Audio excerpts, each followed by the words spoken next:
Muito bem, gente, começa aqui mais um Respondendo em um Minuto Profético, né? Esse momento de respostas, né? Muitas pessoas têm me procurado, têm aberto caixinhas de pergunta lá no Instagram e as pessoas têm feito perguntas, até mesmo no particular. Então decidi fazer esse tipo de vídeo para a gente poder conversar mais e ter mais engajamento. Para você fazer as suas perguntas, pode deixar aí nos comentários do vídeo e também vai lá no @Cecilio7, nos siga lá e sempre estou abrindo caixinhas de perguntas, tá bom? Vem assim diversas perguntas para eu responder, né? Como eu sou pastor distrital, a minha prioridade realmente é atender o meu distrito, né? E nessa pandemia eu tenho sido assim, workaholic, é assim que fala, né? Mas enfim, tenho trabalhado muito, tenho trabalhado bastante, né? Tanto produzindo conteúdo como atendendo as famílias. E às vezes não sobra tempo ali hábil para poder responder. E muitas vezes responder no celular com palavras, né, escritas, elas não expressam aí os sentimentos, né? Então, através do vídeo, eu acho melhor assim para poder com sentimentos, com imagem aqui, responder a pergunta de vocês, tá bom? Se você não é inscrito no canal Minuto Profético, já se inscreve no canal, tá? Quando a gente chegar aos 30 mil inscritos, eu quero sortear essa camisa aqui, ó, do Minuto Profético para você, tá bom? Essa aqui é um protótipo que eu fiz para poder ver uma bem melhor aí, uma mais personalizada, enfim. Quero sortear para você, amigo inscrito do canal. Então segue a gente e dá um like aí nesse vídeo, tá bom? Se você está assistindo, está gostando aí do canal, se inscreve. Mais de 50% das pessoas que assistem os nossos vídeos não se inscreve, né?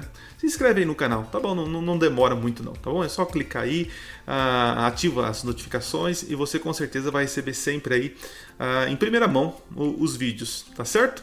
E toda semana tá vindo vários vídeos, eu tenho colocado aí. Inclusive comecei uma série nova chamada Construindo um Lar Feliz, tá? Você precisa assistir. Corre lá na playlist Construindo um Lar Feliz. Mas sem demora, vamos lá responder as perguntas. Estou aqui com o meu celular, anotei algumas perguntas, né? E a primeira pergunta já é uma pergunta bomba, né?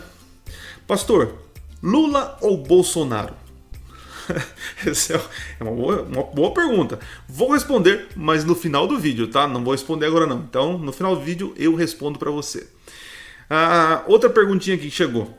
Explica o que significa não enganar mais as nações. Apocalipse 20, verso 3. Vou dar uma olhada aqui na Bíblia, o que diz em Apocalipse 20, verso 3. Eu estou aqui com a minha Bíblia, deixa eu pegar aqui. Vamos lá, rapidinho, para você aí, se você tem a sua Bíblia. O que diz aqui? 20, verso 3, diz assim: lançou no abismo, fechou e pôs selo sobre ele, para que não mais enganasse as nações, até que se completarem os 1000 anos. Bom, na minha visão historicista do entendimento das profecias, né, eu entendo o seguinte, que Jesus ele vem agora, né, a sua segunda vinda. Primeiro ele veio como um menino, cresceu e morreu, ressuscitou e foi ao céu. Aí na sua segunda vinda ele vem e ele vai fazer o seguinte, ele vai levar os seus para o céu, os seus, né? Aí se cumpre o que diz lá em Tessalonicenses, né, que os mortos ouvirão a voz do Senhor, vão ressuscitar. Serão transladados para o céu. Os vivos, fiéis, eles são transformados e juntos com os mortos que ressuscitaram, eles vão para as alturas do céu, para estar com o Senhor, né? Feito isso, também Apocalipse 19 diz que na volta de Jesus com a sua boca, ele mata os ímpios. Então, ou seja, no milênio, não haverá ninguém vivo aqui na Terra, ser humano, não haverá nenhum. Eu creio dessa maneira, né? Tem pessoas que acreditam diferente. Então, respondendo o que me perguntaram, durante esse mil anos, a Terra estará vazia, desolada, tá? Quem estará vivo aqui? Apenas Satanás e seus anjos caídos, os demônios, né? Então, ele, quando o Apocalipse diz assim, que colocou um selo sobre ele para que ele não enganasse mais nações, né? Então ele vai ficar preso em circunstância, porque você não pode entender que Satanás será acorrentado de forma literal com correntes, né? Então Satanás ele vai ficar preso sem agir durante esses mil anos. Esse enganar as nações é o que ele tem feito até hoje, né? Todo ser humano ele tem levado as suas artimanhas desde lá do jardim até antes lá no céu, quando enganou os anjos, né? Então Satanás não terá mais quem usar os seus discursos para o engano. Por quê? Porque os mortos ímpios estarão mortos, descansando, né? Esperando a ressurreição para a sentença final, e os vivos fiéis estarão no céu com o Senhor durante esses 1000 anos, que depois Apocalipse 20, verso 4 diz que eles estarão reinando com Jesus. Tá bom? Então o enganar as nações significa aí que Satanás não vai poder enganar mais ninguém. Mas é interessante que depois dos 1000 anos, você continua seguindo, lendo Apocalipse, você vai ver que os mortos eles ressuscitam, os ímpios, e Satanás agora ele ajunta as nações, agora ele pode enganar novamente, né? Ele faz com que todas as nações e mortos ímpios que ressuscitaram após o milênio tentem invadir a Jerusalém que desceu do céu, né? Então ali ele está enganando novamente, fazendo com que todos invadam Jerusalém. Mas é nesse momento que acontece a sentença final, né? Acontece o juízo executivo, e aí então ele é destruído junto com todos os ímpios. Beleza? É o que eu entendo de Apocalipse 20, verso 3. Beleza? Vamos para a próxima perguntinha aqui. Como será o mecanismo que será feito para barrar comprar e vender, sendo que ninguém me conhece na cidade grande? Acredito que essa pessoa aqui está falando sobre Apocalipse 13, né? O decreto de que as pessoas não poderão comprar e vender, né? Como que eles farão isso, né? Nós não sabemos ao certo como será. Porém, todavia, esta pandemia nos está dando uma luz de como o governo pode controlar a sua população. Esse vírus, que foi algo assim global, fez com que as nações elas tentassem ao máximo ter controle populacional, ter controle da população, né? Através de restrições, sanções e tantas outras coisas, né? Então eu vejo assim, nós estamos caminhando para um momento na história onde o dinheiro físico ele não será mais útil, né? Hoje nós temos o tal do Pix e logo mais teremos transações assim de maneira mais eletrônicas, né? Quem sabe com a ajuda de um chip implantado na mão ou qualquer outro tipo de coisa. O fato é que o governo está fazendo com que todo cidadão ele não seja dependente dele, autossuficiente, mas que ele dependa do Estado para poder manter os seus negócios, né? Por isso que está em alta aí a discussão do dólar virtual, né? O real virtual. Hoje nós conhecemos as criptomoedas, né? Por exemplo, as bitcoins. As bitcoins tem muitas pessoas usando, né? E o governo não tem acesso às bitcoins. Mas eu creio, né? Não estou aqui querendo estragar os seus negócios, né? Mas quem tem bitcoin, eu acredito que os seus dias estão contados. No momento, muitas pessoas estão ganhando dinheiro com isso, né? Porque o governo não entra, não tem questão de impostos e taxas, tarifas. Então é uma livre transação aí entre as nações sem interferência dos governos, né? Mas eu acredito que chegará um momento em que toda transação de negócio será tipo centralizada, fazendo com que todos aqueles que queiram comprar, entrar no mercado de trabalho, receber seu salário, vender produtos, vai precisar estar com esse cadastro ou acessando essa conta, entende? Então assim como está acontecendo com a vacina, quem não quer vacinar, ninguém é obrigado.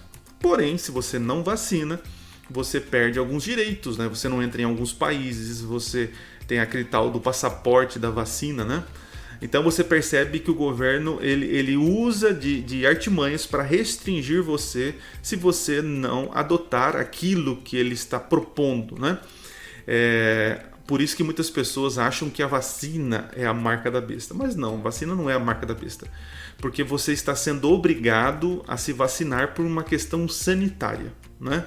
A marca da besta, né, é uma submissão a um controle mundial que vai nos obrigar a obedecer certas leis. Dentro dessas leis está ali um decreto dominical, onde todas as nações deverão trabalhar 6 dias e haverá um dia de descanso. E esse dia de descanso não será o sábado, como diz a lei de Deus, mas será o domingo. É assim que os adventistas acreditam. Então, como que eles vão fazer para barrar? Eu que moro na cidade do interior, né? Eu vejo assim, quanto mais na roça, mais no meio do mato nós tivermos, mais independentes desse tipo de transações e negociações, sofreremos menos danos, posso dizer assim. Por isso que existe um conselho profético para os adventistas de que quando sair o decreto dominical, nós devemos sair das grandes cidades, né? E procurar cidades pequenas, né? Essa é a orientação, tá bom? Para a gente não ser tão afetado para esse tipo de mercado globalização, beleza? É mais ou menos assim que eu acredito. Próxima pergunta, rapidinho. Me explica Apocalipse 20, verso 10. Opa, hoje o povo está querendo saber muito de Apocalipse. Então vamos lá, Apocalipse capítulo 20, verso 10. Nós já falamos do verso 3. Eu vou ler então. Apocalipse 20, verso 10 diz o seguinte. Cadê aqui? 20, verso 10. Achei. O diabo, o sedutor deles, foi lançado para dentro do lago de fogo e enxofre, onde já se encontram não só a besta, como também o falso profeta, e serão atormentados de dia e de noite pelos séculos dos séculos. Né? Aqui nós estamos falando do momento em que Deus intervém, quando o Satanás ele levanta todos os povos para invadir a Nova Jerusalém, que desceu do céu, né? No verso 9 aparece isso, né? Então o diabo ele é lançado para o lago de fogo. O problema desse verso para muitos, né, e para mim também, não é um verso tão fácil, né, admito, mas diz o seguinte, que foi lançado lá no lago de fogo, onde já se encontram a besta e o falso profeta. Por que isso? Porque no capítulo 19, quando Jesus volta, antes do milênio, ele volta, lembra que eu falei? Que ele ressuscita os mortos fiéis e os vivos fiéis são transformados e eles são transladados ao céu. Mas Jesus mata com o sopro da sua boca os ímpios, ficando apenas Satanás. Passa os 1000 anos, aí acontece aquela cena que eu estava falando, né?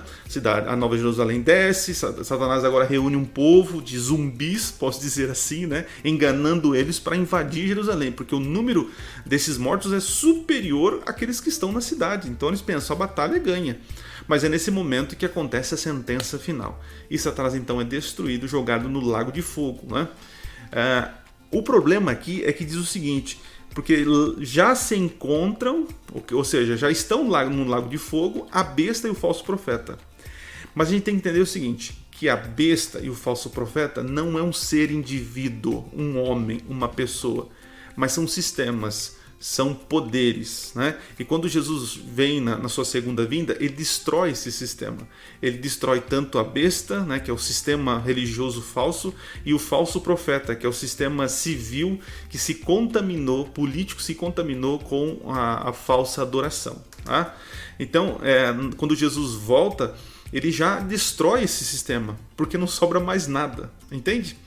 Aí quando agora, após o milênio, quando ele fala assim, e lançou o diabo, né, o sedutor, né, jogou ele lá, onde já se encontram, porque esse fogo representa a destruição de todo o mal, de todo o sistema. Jesus já veio na sua vinda, na sua segunda vinda, destruir o sistema religioso e sistema civil corrupto, mas ainda falta Satanás, que será destruído após o milênio, tá certo? E aí tem aquela expressão aqui que eu já gravei um vídeo, né, falando sobre os séculos dos séculos, que é uma expressão idiomática que precisa ser entendida no seu contexto, né? Que esse atormentado e sofrimento, né, está ligado à matéria. Enquanto a matéria é finita, termina o tormento, né? Se a adoração que nós damos a Deus é pelos séculos e séculos, então nós seremos eternos pela imortalidade que Deus vai nos dar, e Deus é eterno, então a adoração realmente é eterna, né? E Satanás, essa destruição não será pelos séculos dos séculos, né? Mas enquanto houver matéria, após o fogo consumidor consumir, Satanás não terá mais então esse fogo. Ok? É um texto complexo, poderia me aprofundar mais aqui, mas para você que fez essa pergunta, eu acredito que já deu uma base aí para você entender, tá certo? Vamos lá para a próxima, rapidinho aqui. O que recomenda para aprender línguas bíblicas? Muito bem. Abaixo aqui do vídeo tem um link aqui da Amazon, né? Você pode procurar lá gramáticas, né? Porque veja, para você aprender tanto o hebraico eu aprendi assim com o meu professor Edson Nunes, né? Ele falou assim: Adriano, não tente entender, decore. E aí eu pegava a palavrinha lá e decorei. Então você precisa decorar, principalmente o hebraico. O hebraico ele é mais complicado no sentido visual, né? Porque são letras diferentes, são figuras. Então a gramática, que você comprar uma gramática aí, agora eu não tenho aqui, acho que a minha gramática que eu tinha aqui eu dei embora, tá? Mas enfim, na Amazon lá no link aqui embaixo você entra, coloca lá gramática de hebraico e pode comprar qualquer gramática. Ali vai te dar o alfabeto, né? Tudo certinho, legal. Decore as palavrinhas, vai te ensinar a raiz, né? O sufixo, prefixo, os verbos. E veja, é um trabalho assim a longo prazo, não é fácil. Eu, por exemplo, eu fiz o curso, né? Mas hoje ainda eu necessito de algumas ferramentas para poder ler, para poder identificar certas palavras. Não é fácil. O grego, gente, assim, ele é mais fácil visualmente. Visualmente ele é mais fácil, porque ele é mais parecido com o nosso alfabeto. Mas o grego ele é muito mais rico, né? Rico de declinações e variações das palavras. Então o conselho que eu dou para você: compre uma excelente gramática e, se possível, existem vários cursos na internet aí, bem acessível. Faça o curso se você gosta e quer. Eu creio que será algo muito bom para você. Como eu gravei aqui recentemente com o pastor Adolfo dizendo sobre isso, eu falei de que quando a gente lê a Bíblia em português, a gente lê a Bíblia em branco e preto. Quando a gente lê a Bíblia sabendo as línguas originais, é como se a Bíblia ela fosse colorida para nós. Tá certo? Então fica aí a dica para você. Vamos para a última pergunta, que foi a nossa primeira, né? Olha lá. Lula ou Bolsonaro? Bom, vou falar como o Adriano aqui, né? Apesar que é difícil separar o pastor do Adriano nesse momento, né? Mas nem ele e nem ele. Ele não e nem ele. É como se fosse assim, se você estivesse falando para mim: Adriano, o que você escolhe? Você quer jiló? Jiló, qual outra coisa ruim que eu não gosto? Jiló, abobrinha eu aprendi a gostar. Mas enfim, escolher entre duas coisas ruins, eu prefiro não escolher nenhuma. Entendeu? Por quê? Veja, o Lula já foi provado para mim, né, que não é uma boa pessoa para assumir um país. Não confio no governo dele. Não confio na honestidade dele. Não confio. E fora que a ideologia do partido dele também não condiz com as minhas crenças. Então o Lula tá fora do baralho para mim, tá? O Bolsonaro, eu não confio mais no Bolsonaro, né? O Bolsonaro, ele errou muito, né? Errou bastante. Alguns podem ficar bravos comigo e tal, mas ele se apropriou de pautas cristãs que ele mesmo não assumiu, né? Não assumiu. Ele roubou as pautas cristãs e as pautas que ele levantou na sua campanha, ele não cumpriu, né? Temos mais tempo para frente? Temos, mas dificilmente ele vai conseguir cumprir aquilo que muito ele falou, né? Então assim, eu não vejo entre Lula e Bolsonaro nenhum dos dois. Eu oro a Deus para que Deus levante uma terceira via, uma quarta via, uma quinta via, uma sexta via, mais opções, né? Que homens assim, homens mais íntegros, pessoas mais honestas, posso dizer assim, né? Mais transparentes, né? Mais educadas, né? Pessoas que realmente queiram o bem do povo, não o bem da família, o bem do partido, o bem do projeto individual, tá bom? Então essa é a minha resposta sincera para vocês. Vocês votem em quem vocês quiserem, né? Mas eu hoje, né, nesse dia, nenhum e nenhum outro, tá bom? Gente, Deus abençoe vocês, obrigado por vocês ficarem até aqui. Se você ficou até aqui, então curte aí o nosso vídeo, curta, se inscreva no nosso canal. E nessa semana teremos mais vídeos aí falando a respeito do Apocalipse, tá bom? Um forte abraço para você, nos vemos aí no próximo vídeo e valeu! E tá, se você quiser fazer suas perguntas, vai lá no @cicilio7 e deixe as suas perguntas lá, tá bom? E também pode colocar aqui nos comentários do vídeo. Um forte abraço, gente. Valeu, obrigado.